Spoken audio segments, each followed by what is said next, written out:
మనము మన పాఠశాల వార్షికోత్సవాన్ని జరుపుకుంటున్నాం. ఈ వార్షికోత్సవము 7వ వార్షికోత్సవం. అంటే పాఠశాల మేము 1987 ఆగస్టు 3వ తేదీ ప్రారంభించినాము. అప్పుడు ఎల్కేజీతో స్టార్ట్ చేసి కేవలం సెకండ్ క్లాస్ వరకు మాత్రమే ప్రారంభించినాము. అది దినదినాభివృద్ధి. ఈనాడు 8వ తరగతి వరకు మన పాఠశాల ఎందు పిల్లలు ట్యుటోరియల్ కూడా చేస్తున్నాము. రెసిడెన్షియల్ కూడా లాస్ట్ ఇయర్ ఏర్పాటు చేసాము. సిగ్నేచర్ చేస్తున్నాం అంటున్నాం. అంటే ఏంటి, చాలా మంది 7th తీసుకున్నా, 10th తీసుకున్నా, ఇంటర్మీడియట్ తీసుకున్నా, డిగ్రీ తీసుకున్నా ఆడపిల్లలే ఎక్కువగా ర్యాంక్ సాధిస్తున్నారు. దానికి కారణం ఏంటి అంటే 5 minutes ఆడపిల్లలు ఇంటికి వస్తే ఏం చేస్తున్నావు, ఎక్కడ పోయింది ఇంతవరకు, ఏం చేస్తున్నావు అడుగుతారు. అదే అబ్బాయి 1 hour లేట్గా వచ్చినప్పటికీ కానీ మగ పిల్లడు కదా పర్వాలేదు అంటారు. అక్కడే ఉంది. అందుకోసమే ఆ పిల్లలు పూర్తిగా అధోగతి పాలయ్యే అవకాశం ఉంది. అదే హైయర్ సెక్షన్ తీసుకున్నప్పుడు కానీ వచ్చి జాయిన్ చేస్తే ఇంటర్మీడియట్ కు 2 years కనపడు, డిగ్రీ ఫస్ట్ జాయిన్ చేస్తే 3 years కనపడు, టీసీ కూడా వాళ్ళే తీసుకుని వెళ్ళిపోతారు. పాస్ అయినా ఫెయిల్ అయినా లాస్ట్ లో. ఆ విధంగా పాస్ ఏమన్నా ఉంటే మాకు చెప్తే ఇక్కడ ఉన్నటువంటి పాస్ మీకు చెప్పే అవకాశం ఉంది. ఒక చిన్న ఉదాహరణ, 7వ తరగతి 10వ తరగతి పిల్లలకు ముఖ్యంగా పబ్లిక్ ఎగ్జామినేషన్స్ ఉన్నాయని పేరెంట్స్ మీటింగ్ కండక్ట్ చేశారు. 70 మెంబర్స్ ఉన్నారు. 70 members 7th to 10th parents తో చేసుకుని కనీసం 500 రూపీస్ ఖర్చు పెట్టి ఇదంతా చేస్తే 70 మెంబర్స్ కు పబ్లిక్ ఉంది కదా అని వాళ్ళు మాత్రమే కాన్సన్ట్రేట్ చేసి పిలిపిస్తే 7 మెంబర్స్ వచ్చినారు. 70 మెంబర్స్ కు పేరెంట్స్ మీటింగ్ కు 7 మెంబర్స్. ఇట్లా నేను టైప్ చేపించి ప్రెస్ ఇచ్చి ఇన్విటేషన్ చేపించి పిల్లలతో ఇంటికి పంపించి మీ సిగ్నేచర్ చేపించడానికి పేరెంట్స్ తోని ఆ లెటర్స్ కూడా ఇక్కడ తెచ్చి నేను పిన్ వేసి పెడితే ఆ రోజు మీకు రన్నింగ్ చేస్తే మా టీచర్లు 1 week అటెండెన్స్ ఏ సబ్జెక్ట్ లో ఇంతవరకు డల్ ఉన్నాడు అబ్బాయి, ఎందుకు డల్ ఉన్నాడు, ఎప్పుడు ప్రెసెంట్ అయినాడు, ఎప్పుడు ఆబ్సెంట్ అయినాడు. నేను ఎవరి మీటింగ్ పెడతాను మా టీచర్స్ కి ఎవరి 10th. ఆ రోజు అడిగారు, సార్ మీరు చెప్తే మేము 10 days కష్టపడి తీసుకోవాల్సింది పేరెంట్స్ నుంచి ఎక్కడ వచ్చింది సార్ మనకు రెస్పాన్స్ ఉంది. సమాధానం మేము చెప్పలేకపోయాను. మన బాధ్యత వరకు మనం నిర్వర్తిస్తాము, ఆ పైన వాళ్ళు ఇస్తాము. పూర్తిగా మన మీద వేస్తారు కాబట్టి మనమే అడ్జస్ట్ కావాలి, పిల్లల ప్రయోజనం గురించి మనమే ఆలోచించాలి అని చెప్పి సర్ది చెప్పాము. ఈ విధంగా కాకుండా అప్పుడప్పుడు వచ్చి మీ పిల్లల ప్రయోజనం తెలుసుకుంటూ ఉంటారని చెప్పి తెలియజేస్తూ ఇప్పటికే కాలాతీతమైనది. కొన్ని చాలా సాంస్కృతిక కార్యక్రమాలు ప్రారంభమవుతాయి. ఇంతటితో ఈ అవకాశం ఇచ్చినటువంటి పెద్దలందరికీ నా హృదయపూర్వక అభినందనలు తెలియజేస్తూ ఈ చిన్న ఉపన్యాసము ముగిస్తున్నాను.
విద్యార్థి ఏ రంగంలో ఏ కళలో అభివృద్ధి సాధించినా అది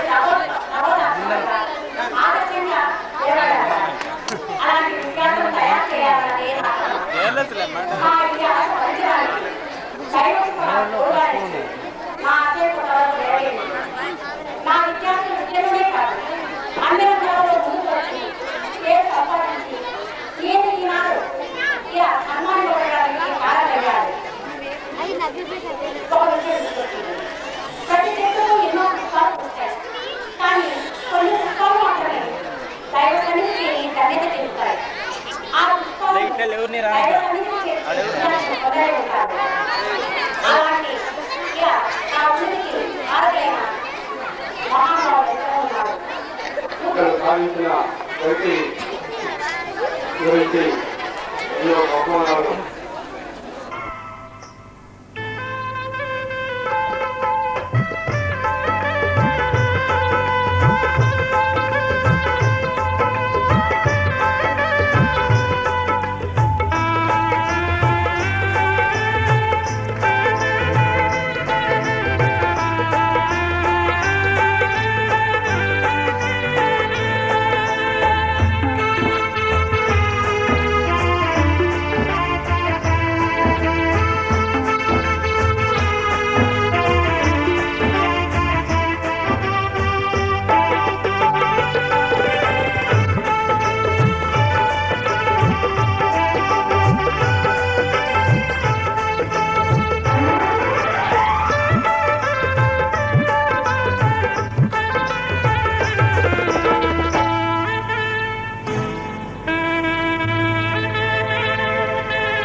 పాఠశాల వార్షికోత్సవాలను వచ్చేసి అవకాశం స్థలాన్ని తమ సందేశం అందించినటువంటి పంచాయతీరాజ్ గారికి మా విద్యాసంస్థ తరఫున మా హృదయపూర్వక చేస్తున్నాం.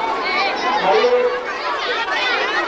మా పాఠశాల వార్షికోత్సవానికి విద్యార్థి ముఖ్య అతిథి మండల రెవెన్యూ అధికారి శేషయ్య గారికి కూడా మా అధ్యాపక తరఫున తెలియజేస్తున్నాం. అదేవిధంగా మా పాఠశాల వార్షికోత్సవానికి చేసి గారించి మా విద్యా సంస్థ ఇందులో విద్యార్థులు యోజనాలు వెలుగొందాలని ఆశీర్వదించినటువంటి మండల విద్యాశాఖాధికారి గారి అనేటువంటి ఏ నాగేశ్వర విద్యార్థులకు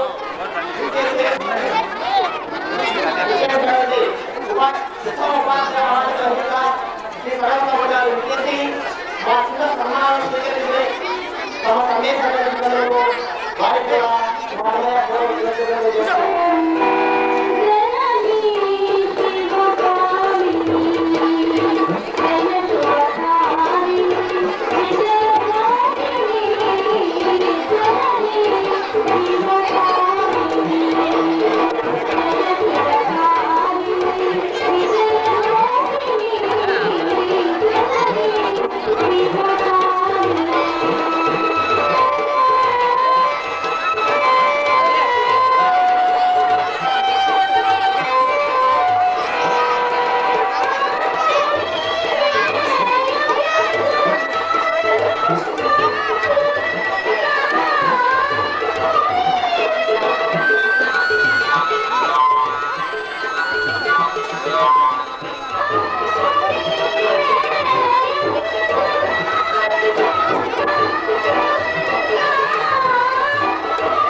మీరు అర్థమవుతారు ఏంటి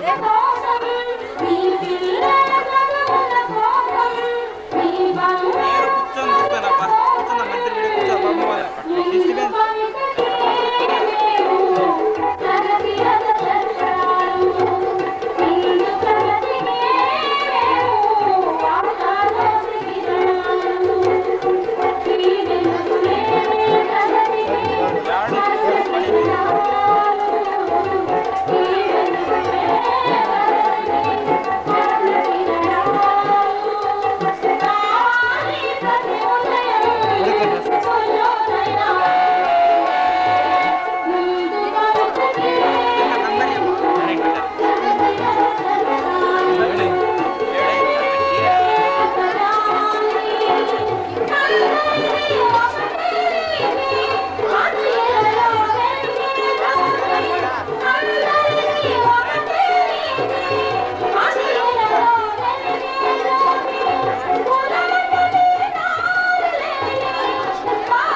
చిత్ర వేషధారణ పేరు పింకీ.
సరే సార్ అర్థమైంది. ముందు అందరూ నేను